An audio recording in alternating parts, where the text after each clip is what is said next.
From the home of the three-piece combos, Pugilism Company, this is Reed BBS, Blackbird Sugar, Bachelor's in Boxing Studies. Got a couple real important fights this weekend, Saturday, October 27th. First and foremost, Daniel Jacobs versus Sergey Derevyanchenko. They'll be throwing hands live from the theater at Madison Square Garden in one of HBO's last telecasts, last boxing telecast ever. I believe it's the second to last, which would be the penultimate telecast for the vacant IBF middleweight championship of the world. Jacobs 31, Derevyanchenko, he's 32, 2008 Olympian representing the Ukraine.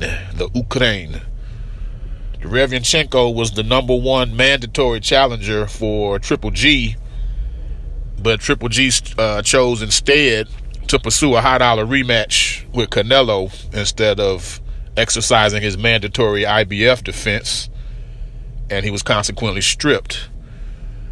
Jacobs being the number 3 contender, he was immediately offered the opportunity, so that brings us together.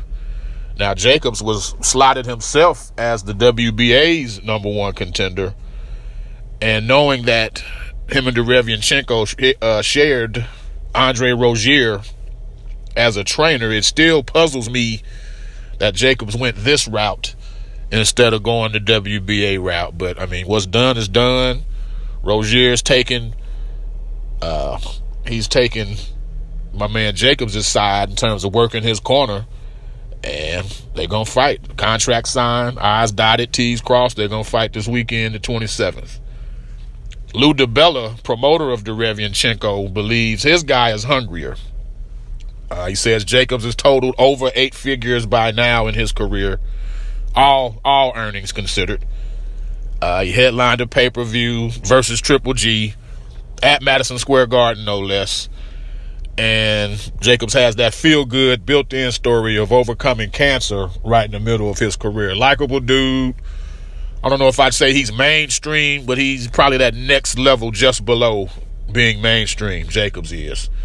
So I kind of get where DiBella's going. Like, conversely, Derevyanchenko, this will be his first six-figure purse ever. So I think DiBella, because it's his guy, he's trying to overplay the hunger aspect. Jacobs is competitive, dude. This man fought his way back from cancer. Already had a little pocket money at that point, but still fought his way back and has gotten his career to an even higher level. People had pretty much written Jacobs off by the time he got knocked out by Pirog and then was stricken with cancer. But look where he is now. These dudes, by their own admission, have sparred more than 300 rounds together under co-trainer at the time, Andre Rozier. As I stated, he'll be working Jacobs' corner. Don't know what that means about his business relationship with Derevyanchenko after this fight. We'll see. It's like this. When guys are as familiar with each other as these two are, 300 fucking rounds, you got to go with the quicker guy. By that point, y'all know each other's mannerisms and feints and what you're going to do when you do this and the angles with which you throw your punches. So to me, the guy that operates quicker is at an advantage. And with that said, I'm taking Daniel Jacobs by unanimous decision. Before we move on to the other fight I want to talk about, if you don't mind, if you would be so kind, love tap or bitch slap that bell icon and subscribe to receive notifications. Also, touch that like button for your boy. Jab, pull, counter, uppercut, cross, hook, double hook, whatever floats your boat, whatever tickles your pickle, just touch that bell icon and that like button and subscribe, please, for your boy. Please subscribe. I'm begging. Regis Prograis will be facing Terry Flanagan also this Saturday, October 27th. This will be held at the Lakefront Arena in New Orleans as part of the World Boxing Super Series Junior Welterweight Tournament. Prograis actually had a choice of Flanagan or Ryan Martin, but he says he feels Flanagan is the tougher fight. Flanagan is a former WBO champion at 135. He's got one loss total in 34 bouts, which was to Maurice Hooker,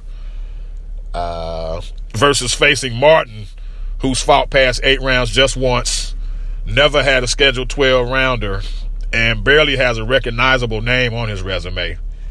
So Martin will instead be facing Josh Taylor in the UK on November 3rd. The winner of this particular fight, though, between Regis Prograis and Terry Flanagan, will advance to the World Boxing Super Series semifinals versus Kirill Relic. And Mr. Relic don't fuck around. To me, Prograis versus Relic, that'll be like a 140-pound train wreck. And yeah, I'm already talking about Prograis' next fight in the tournament because I don't see anything Flanagan has for him, quite honestly. Regis will beat him up for most of the fight and then eat him up late for a stoppage win. He's just too big, too strong, and too aggressive for Flanagan, man. The pressure will overwhelm and drown Flanagan. Probably about the 9th or 10th, if not sooner. Most are expecting Regis to clash with Josh Taylor in the finals for the Muhammad Ali trophy. We'll see. We'll see if that materializes.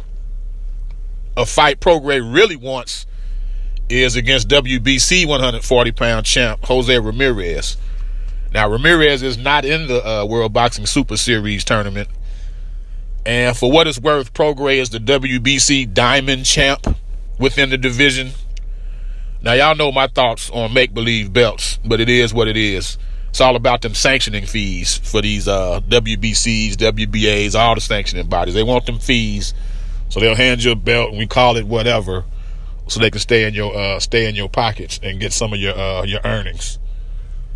The winner of the WBSS tournament will have all but the WBC belt. So in that case, it's all good for Regis. It's not like he's running or ducking or beating his chest over this diamond belt that he has. In due time, he will have belts around his waist and names and be trending in the right direction.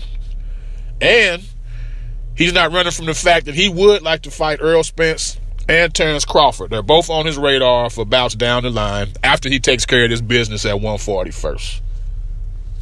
Anyways, from the home of the three-piece combos, Pugilism Company, this is Reed, BBS, Blackbird Sugar, Bachelor's in Boxing Studies. When all is said and done, there's nothing left to say or do.